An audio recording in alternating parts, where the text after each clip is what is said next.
Então, nessa jornada, a gente precisa entender o que era o Jardim do Éden. Olá, meu nome é Guilherme Schenkel. Esse é mais um vídeo desse canal e dessa nossa série, A Jornada da Presença. Bom, existem muitas histórias que envolvem o Jardim do Éden e cada pessoa tem uma concepção diferente sobre o que seria esse lugar. Alguns acham que esse lugar não existiu, mas quando a gente olha para a Bíblia, a gente precisa entender, em primeiro lugar, que o Jardim do Éden e Adão e Eva morando nesse lugar não era nem um pouco parecido com a Lagoa Azul. Também não era nem um pouco parecido com Adão e Eva ser uma espécie de agricultor que plantava uns pés de alface, umas couves, salsinha e cebolinha ali naquele lugar porque Deus era meio vegano ou sei lá, qualquer coisa parecida com isso. Entender sobre o Jardim do Éden é justamente entender sobre esse lugar de relacionamento. Quando você olha para Gênesis 1 e Gênesis 2, você vê a forma como Deus está estruturando, então, toda a realidade, como a gente falou num outro vídeo aqui. Mas é legal você perceber como que a linguagem daquilo que Deus está fazendo, ela vai mudando. Por exemplo, quando você olha para Gênesis 1, você vê que Deus, ele está fazendo algo. Deus, ele está falando e as coisas, elas estão existindo por causa da fala de Deus. Basicamente se você olhar para o original, em Gênesis 1, você vai ver que é Elohim, ou seja, um ser espiritual que está criando todas as coisas. Se você perceber, abrir a sua Bíblia e olhar para o capítulo 2 de Gênesis, você vai ver que não é simplesmente Elohim, um ser espiritual, criando todas as coisas. Mas a linguagem do capítulo 2, ela nos remete que é Yahvé que está criando todas as coisas. Enquanto em Gênesis, no capítulo 1, você vê Deus falando, no capítulo 2 você vê Deus plantando um jardim.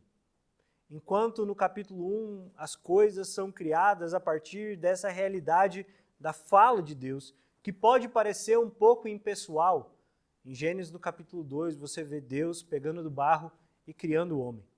O que nós precisamos entender sobre o Jardim do Éden é que o Jardim do Éden não era simplesmente uma terra agrária onde Deus colocou dois agricultores para viver. Quando você olha para a comissão que Adão e Eva eles tinham para estar lá naquele lugar, Deus, em primeiro lugar, ele vai dizer que ele criou o homem à imagem e semelhança dele. E apesar do fato de que imagem e semelhança podem trazer muitas conotações, como uma conotação de que Adão e Eva eles eram responsáveis por representar Deus diante de toda a criação. Porque, por exemplo, quando você olha para o Salmo 116, no versículo 15, você vê que Deus ele fala que os céus são os céus do Senhor, mas a terra ele deu aos filhos dos homens. Então, Adão e Eva, eles tinham um aspecto de realeza dentro do jardim. Realeza no sentido de autoridade. A eles foi dado a autoridade para governar sobre toda a criação ali naquele lugar. Mas ser imagem e semelhança de Deus também nos traz para perto o fato de que é o ser humano e somente o ser humano dentro da ordem criada na terra que pode ter um contato profundo com o Senhor. Quando Deus ele sopra o fôlego de vida, você vê que o homem ele se torna uma alma vivente. E é justamente essa alma, esse homem interior, que tem a capacidade de nos conectar com Deus. Você vê que um relacionamento íntimo só acontece entre Deus e a humanidade. Esse movimento que está descrito em Gênesis, no capítulo 3, de que Deus ele vinha visitar o jardim na viração do dia e ele se encontrava para ter comunhão. A presença de Deus ia até o jardim para que o homem pudesse se relacionar com Deus. Então, ser imagem e semelhança está intimamente ligado a esse processo relacional. que Deus se relacionava com a humanidade. Então, o Jardim do Éden pode ser chamado de um templo.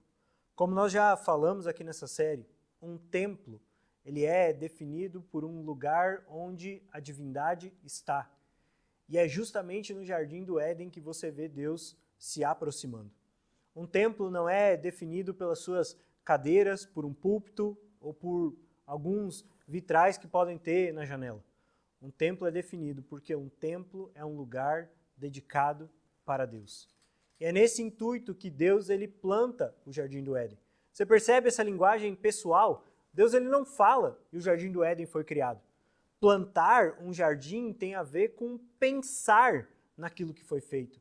Pensar onde as coisas vão ser colocadas no seu devido lugar. A ideia de jardim é que jardim é um lugar arquitetado. É por isso que tem uma diferença entre um jardim e uma floresta. Uma floresta é onde a vegetação ela cresce solta, sem nenhuma ordem. Mas um jardim, ele é pensado. Então Deus ele cria um jardim, ele coloca o ser humano lá, ele sopra o seu fôlego de vida, o ser humano ele parte a existir a partir desse processo. E Deus ele chama o ser humano para cultivar e guardar. Apesar de, quando você escuta essa palavra, isso pode parecer que Deus está falando sobre plantar os pés de alface. Na verdade, essa palavra cultivar e guardar, na Escritura, no Antigo Testamento, quando essas duas palavras, cultivar e guardar, elas aparecem juntos em outros versículos na Bíblia, você vê que ela está ligada ao sacerdócio. Então, sacerdócio é a função de Adão e Eva. E é justamente um sacerdote, quando você olha para a Antiga Aliança, que era responsável por administrar a liturgia de Deus. Então Deus ele se aproxima do jardim para ter intimidade com o homem, para conversar com Adão e Eva. E o que Adão e Eva estão fazendo é que eles estão cultivando esse lugar da presença de Deus. A função de Adão e Eva é que eles deveriam espalhar essa realidade do jardim sobre toda a terra, ou seja, cultivar e guardar o lugar que recebe a presença de Deus. Essa é a mesma realidade que você vê acontecendo no tabernáculo de Moisés, é a mesma realidade que você vê acontecendo no Templo de Salomão e é a mesma realidade de nós como igreja. Nós somos um lugar que é responsável por cultivar a presença de Deus. Isso tem a ver com honrar o Espírito Santo. Então, cultivar e guardar tem a ver com esse processo sacerdotal. Adão e Eva eram sacerdotes no Éden e não simplesmente agricultores. A função sacerdotal ela tem dois movimentos que você vê acontecendo, principalmente quando você olha para o sumo sacerdote na Antiga Aliança. Em primeiro lugar, o sacerdócio era responsável por olhar para os dilemas do povo e se colocar diante de Deus. Esse é o primeiro movimento. Mas o segundo movimento é que diante do tabernáculo, que era aquele lugar que o sacerdote trabalhava, Deus chegava ali naquele lugar e ele dava as suas instruções para o povo. Então olha só como é diferente do que muitas vezes nós pensamos sobre o Jardim do Éden. Eu queria que isso ficasse marcado na sua mente. O Jardim do Éden é um templo, porque isso vai nos ajudar a entender essa jornada da presença de Deus. E Adão e Eva eram sacerdotes. Eles eram responsáveis por cuidar desse lugar. Então pense que essa realidade sacerdotal de Adão e Eva tinha a ver com espalhar o padrão de Deus em toda a terra. Isso era a responsabilidade do ser humano. Que o padrão de Deus para receber Deus com a sua presença fosse espalhado por toda a terra, não só no jardim. Por isso que Adão e Eva precisavam ter filhos, porque esses filhos eles iriam ter a mesma responsabilidade de Adão e Eva, espalhar a cultura da presença de Deus, cultivar a terra como um lugar para a presença de Deus. E é interessante quando você olha para passagens que falam sobre escatologia, que você vai ver que no fim, nos últimos dias, nos últimos momentos da história, o Espírito Santo, ele vai ser derramado por sobre a terra, assim como as águas cobrem o mar. Por quê? Porque aquilo que Adão e Eva não conseguiram fazer no jardim vai ser a nossa função. Assim como Adão e Eva eram sacerdotes no Éden, nós somos chamados para sermos sacerdotes. Tanto em Pedro quanto no livro de Apocalipse, Jesus ele vai dizer que ele comprou homens de toda tribo, povo, língua e nação para sermos uma nação sacerdotal.